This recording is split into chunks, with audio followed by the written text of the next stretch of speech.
ஏம்பா சுடுகாட்டு சொல்லியாச்சா? சொல்லிருக்கீங்க சார். சார் எரிக்கிறோமா புதைக்கிறோமா சார்? ஏற்கனவே எரிஞ்சு தானே புதைச்சிடலாம். சரிங்க சார். ஏன் பாட ரெடியா? சீக்கிரம். ஹாய் யுவர்ஸ், நாம் இன்னைக்கு கேஎஸ்ஆர் பெங்களூர்லேருந்து எம்ஜிஆர் சென்னை சென்ட்ரல் வரைக்கும் போகக்கூடிய டபுள் டெக்கர் சூப்பர் ஃபாஸ்ட் எக்ஸ்பிரஸில் ரிட்டர்ன் ட்ராவல் பண்ண போகிறோம். போன விளாக் பார்த்தீங்கன்னா கிருஷ்ணராஜபுரத்தில் தான் முடிச்சிருப்போம். கிருஷ்ணராஜபுரத்துலேருந்து தான் இந்த விளாக் ஸ்டார்ட் பண்ண போகிறோம். நானும் மதுரக்காரன் தாண்டா.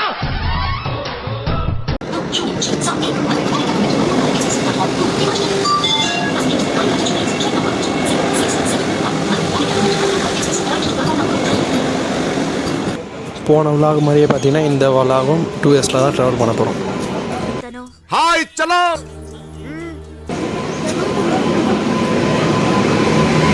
நம்ம ட்ரெயினுடைய லோக்கோ பார்த்தீங்கன்னா கிருஷ்ணராஜபுரம் லோக்கோ ஷெட்யூல் WP7.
உள்ளத்தல் பாடி உள்ளத்தல்.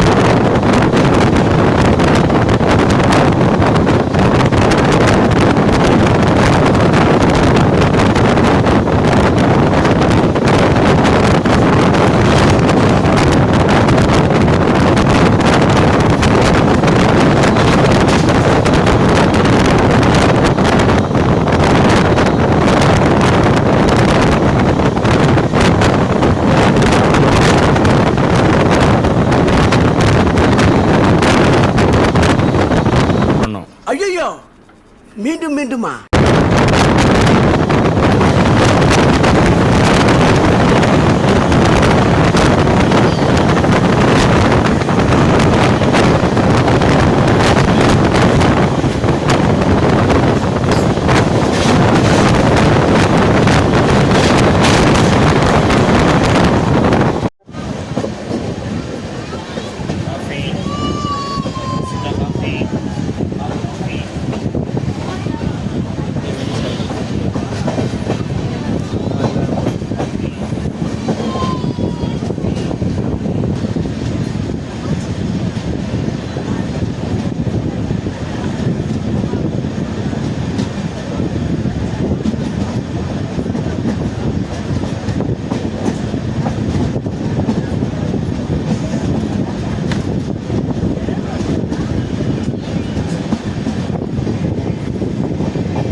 ஜோலார்பேட்டைக்கு பார்த்தீங்கன்னா 21 மினிட்ஸ் ஏர்லியாக வந்திருக்கோம். குப்பம்க்கும் ஜோலார்பேட்டை ஸ்ட்ரெச்சு பார்த்தீங்கன்னா ஒரு 40 கிலோமீட்டர் ஸ்ட்ரெச்சு. இந்த ஸ்ட்ரெச்சில் பார்த்தீங்கன்னா மேக்ஸிமம் 60லேருந்து 90 வரைக்கும் நம்மளால் ஸ்பீட் மெயின்டைன் பண்ணி வர முடியும்.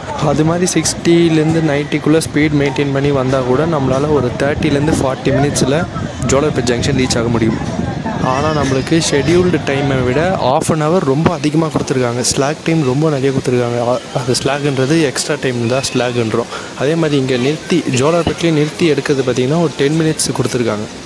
ஸோ டோட்டலாக ஆன் டைமில் நாம் கரெக்டாக எல்லாமே ஸ்டேஷனும் தாண்டி வந்துட்டோம்னா மினிமம் ஒரு 40 மினிட்ஸ் நம்ம ஜோலார்பேட்டில் வெயிட் பண்ணுற நிலமை இருக்குது.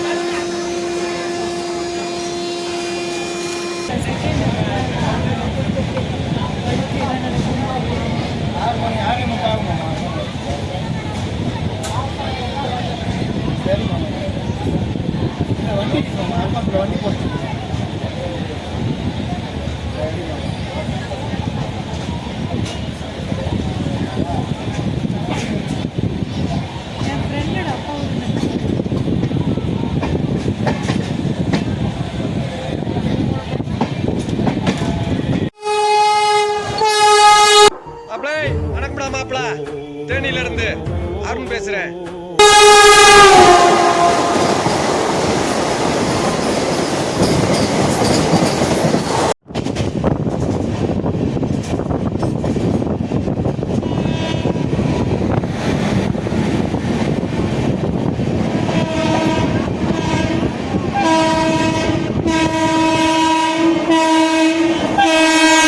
ஓவர் சத்தமா இருக்குது வேலு.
ரெஸ்ட் ரூம் பார்த்திங்கன்னா ஒரு ஓகே கண்டிஷனில் தான் இருக்குது. ரொம்ப நல்லாலாம் இல்லை, அவசரத்துக்கு யூஸ் பண்ணிக்கலாம்.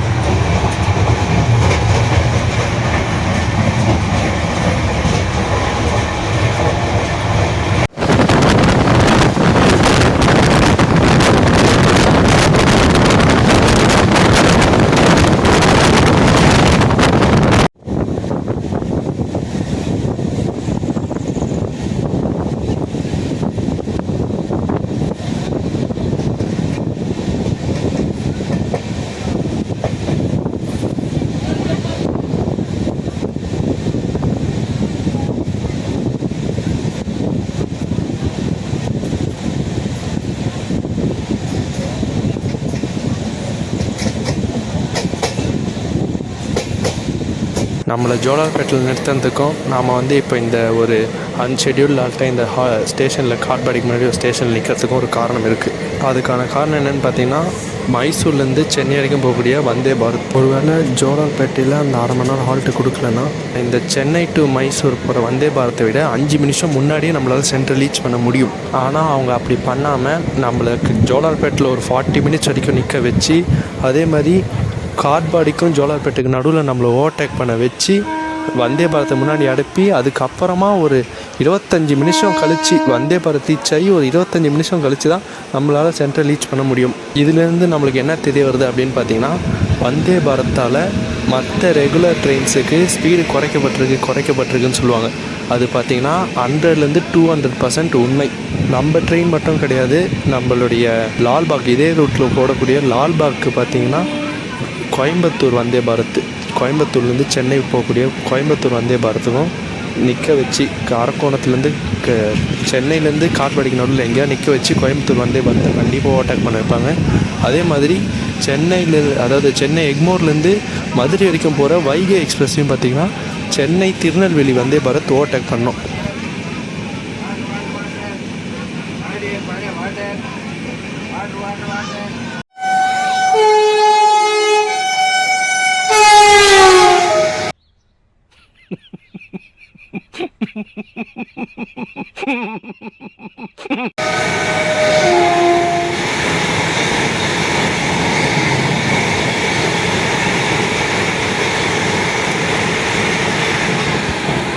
நான் இங்க மனசு வருத்தத்துல இருக்க, உனக்கு போடா அங்கிட்டு வந்துருச்சு.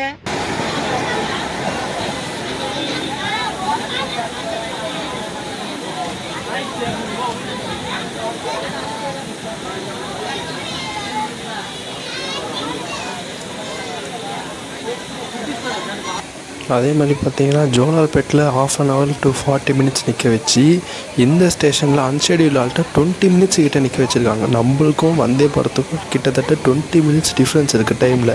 அப்படி பார்த்தாலும் நம்மளுக்கு 20 minutes இங்கே நிற்க வச்சு ஓட்டை கடிக்க வச்சுருக்காங்க. இதுலேருந்து நான் வந்தே பாரத் ட்ரெயினை குறை சொல்ல விரும்பலை. ஏன்னா வந்தே பாரத் கண்டுபிடிச்சது வேறு ஒரு காரணத்துக்காக. வந்தே பாரத் நம்ம நாட்டுக்கு தேவை. அதே மாதிரி இது மாதிரி ரெகுலர் ட்ரெயின்ஸை அந்த ட்ரெயின் அதாவது டைமிங் அஃபெக்ட் பண்ணுது. அதுதான் உண்மை.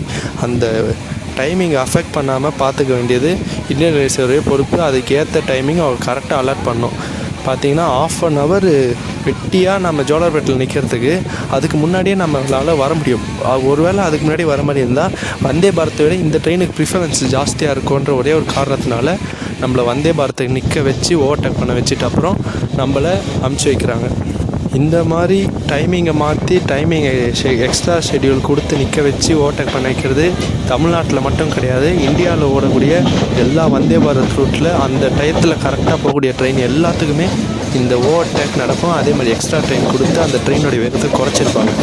ஸோ இது மாதிரி பண்ணுறத மேக்ஸிமம் தவிர்த்தே ஆகணும். மினிமம் அட்லீஸ்ட் ஸ்பீடையாவது அதுக்கேற்ற மாதிரி நம்மளுக்கு கொஞ்சம் அலாட் பண்ணி தரணும். அதாவது டைமிங்கில் கொஞ்சம் எக்ஸ்ட்ரா எதாவது மாடிஃபை பண்ணி, இல்லைனா டபுள் டக்கரையே முன்னாடி போக வச்சு அது மாதிரி எதாவது பண்ணலாம். இது மாதிரி ஓவர்டேக் பண்ண வச்சு அந்த ட்ரெயினை முன்னாடி அனுப்பிச்சிட்டு ஒரு வெட்டியாக ஒரு ஸ்டேஷனில் 1/2 மணி நேரம் நிற்கிறதுக்கு பதிலாக எவ்வளோ தூரம் கவர் பண்ணியிருக்கோம் அந்த 1/2 மணி நேரத்தில். அதை பார்க்காம அதுக்கு தான் ப்ரிஃபரன்ஸ் தரணும். இந்த ட்ரெயினெல்லாம் நிற்க வச்சுட்டு முன்னாடி போனாலும் பரவாயில்லன்னு விட்டு போகிறது பார்த்திங்கன்னா நாட் ட்ரூ, நாட் ஃபேர்.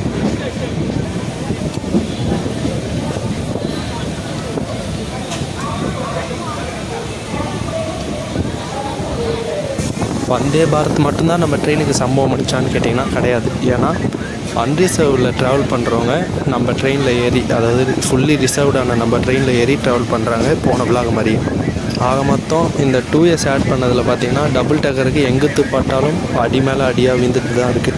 இவங்களாம் பார்த்திங்கன்னா இந்த ஆஃபீஸ் முடிச்சுட்டு வீட்டுக்கு வரவங்க இருப்பாங்க பார்த்திங்களா, இந்த ரூட்டில் பார்த்திங்கன்னா அந்தளவுக்கு லோக்கல் ட்ரெயினே கிடையாது. லோக்கல் ட்ரெயின்னு ஒரு கான்செப்டே கிடையாது இந்த ரூட்டில் காட்பாடியிலேருந்து அரக்கோணத்துக்கு நடுவில். அதனால பார்த்திங்கன்னா அவங்களாம் நம்ம ட்ரெயினில் ஏறிக்கிறாங்க. இதுக்கு முன்னாடி பார்த்திங்கன்னா பிருந்தாவன் தான் நல்லா ஏறுவாங்க. பிருந்தாவனில் தான் மேக்ஸிமம் எல்லா க்ரௌடும் ஏறும். பட் இந்த க்ரௌட் இந்த டபுள் டக்கரில் வந்து மாதிரி இருக்கிறத பார்த்துட்டு, செகண்ட் சீட்டிங் இருக்கிறத பார்த்துட்டு எல்லாமே இந்த கோச்சிங் ஏறிடுறாங்க. வந்தே பாரத் ஓவர்டேக் வேணுன்னா ஓகே, அது இந்தியன் ரயில்வேஸ் பண்ண வேலைன்னு சொல்லலாம். பட் அன்ரிசர்வ் பேசஞ்சர் ஏறது பார்த்திங்கன்னா டிடிஆர் கொஞ்சம் ஏதாவது பண்ணணும். டிடிஆர் கிட்ட கேட்டால் ஃபைன்லாம் போட்டால் கட்ட மாட்டாங்கப்பா, வந்து நம்ம கூட தான் சண்டை போடுவாங்க அப்படின்றாரு. அவராலே என்ன பண்ண முடியும், ஒருத்தர் 2 பேர்னா ஓகே அப்படி இப்படின்லாம். எல்லா மேக்ஸிமம் நான் எவ்வளோ பேர் முடியுமோ அவ்வளோ பேர் ஏறிக்கிறாங்க. கெட்டதுலேயும் ஒரு நல்லது நடக்கும்னு சொல்லுவாங்க பார்த்தீங்களா, அது மாதிரி என்ன நல்லதுன்னு பார்த்தீங்கன்னா, போன விளாகில் ஜோலார்பேட்டைக்கு அப்புறம் நம்ம சீட்டுக்கிட்டலாம் வந்து உட்காந்துட்டாங்க. ஆனால் இந்த இதில் பார்த்தீங்கன்னா அது மாதிரி நம்ம சீட்டுக்கிட்டலாம் வந்து உட்காரல. எல்லாருமே அங்கே முன்னாடியே நின்றுட்டு ஃபுட்போர்டு அங்கேயே நின்றுட்டு அப்படியே இறங்கி ஆகிட்டாங்க. யாரும் அட்ஜஸ்ட் பண்ணி உட்காருங்க அப்படிலாம் சொல்ல, நின்றுட்டு சீட்டுக்கிட்ட நின்றுட்டு மட்டும்தான் வந்தாங்க. நம்மளை எதுவும் துன்புறுத்தலை.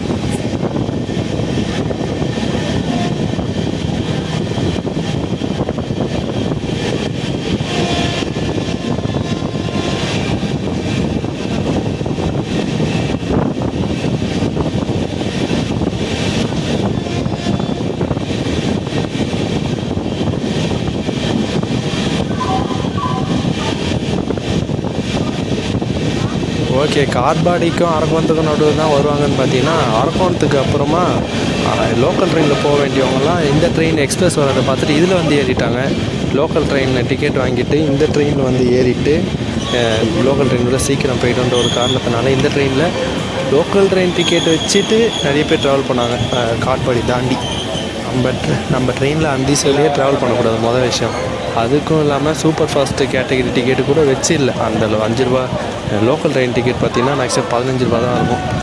சென்னை டு இது அரக்கோணத்துலேருந்து சென்னைக்கு லோக்கல் ட்ரெயின் டிக்கெட்லாம் வச்சுட்டு நம்ம ட்ரெயினில் ட்ராவல் பண்ணாங்க அரக்கோணத்துக்கும் சென்னைக்கும் நடுவில்.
ஃபைனலாக நம்ம விலாக் பார்த்திங்கன்னா எண்டுக்கு வரப்போகுது.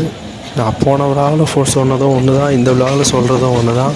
அன்ரிசர்வ் பேசஞ்சர்ஸ் இப்போ டபுள் டக்கரில் ஏறி கொஞ்சம் அராஜகம் இருக்குது. டபுள் டக்கரில் அன்ரிசர்வ் பேசஞ்சர்ஸ் அதை பார்த்திங்கன்னா கொஞ்சம் இந்தியன் ரயில்வேஸ் கட்டுப்படுத்தணும். ஒன்று டிடிஆர் மூலிமா ஃபைன் போட்டு கட்டுப்படுத்தணும், இல்லை ஆர்பிஎஃப் அவங்க மூலிமா ஏதாவது ஆக்ஷன் எடுத்தே ஆகணும். டபுள் டக்கர் சாதாரண பிருந்தாவன் லால்பாக் மாதிரி சூப்பர் ஃபாஸ்ட்டு கேட்டகரி ட்ரெயின்னு மொட்டையாக சொல்லிட முடியாது. One of the premium option இந்த ரூட்டில் ஓடக்கூடியது. அப்படி பார்க்கும்போது அந்த ப்ரீமியம் ஸ்டாண்டர்ட் தரணும். எந்த கோச்சாக இருந்தாலும், ஏசியாக இருந்தாலும் சரி, 2ஏஸாக இருந்தாலும் சரி. அதே மாதிரி இந்த வந்தே பாரத் ஓவர் ட்ராக்குக்கெலாம் ஒரு முற்றுப்புள்ளி வச்சு அவன் இந்தியன் ரயில்வேஸ் இது மாதிரி எல்லா ட்ரெயினுக்குமே பண்ணாங்கன்னா வந்தே பாரத் மட்டும்தான் ஓடும். அதுக்கப்புறம் மற்ற ட்ரெயின்ஸுக்கெல்லாம் மாட்டு வண்டி மாதிரி ஒட்டின்னு இருக்க வேண்டியதான். இந்த விலாக் பார்த்திங்கன்னா உங்களுக்கு பிடிச்சிருக்குன்னு நினைக்கிறேன். இந்த விலாகில் இருக்கிற கண்டென்ட் தான் இருக்கிறதுலே முக்கியம். இந்த வந்தே பாரத் ஓவர்டேக், அதுக்கப்புறம் இதில் நடந்த சம்பவம்லாம், இந்த அன்ரிசர்வ் பேசஞ்சர் இருந்ததெல்லாம். ஸோ உங்களால் யாருக்காவது ஷேர் பண்ணி தெரிய வைக்கணும், இது மாதிரி நடக்குது அப்படின்னு சொல்கிறதுக்கு உங்களுக்கு விருப்பம் தான் ஷேர் பண்ணி அவங்களுக்குலாம் இந்த விஷயத்தை பரப்புங்க. நெக்ஸ்ட்டு ஒரு சூப்பரான அருமையான விலாகில், அடுத்த ஒரு நல்ல சம்பவமான ஒரு விலாகில் உங்களை வந்து மீட் பண்ணுறேன். அது வரைக்கும் பாய். இல்லை தேடு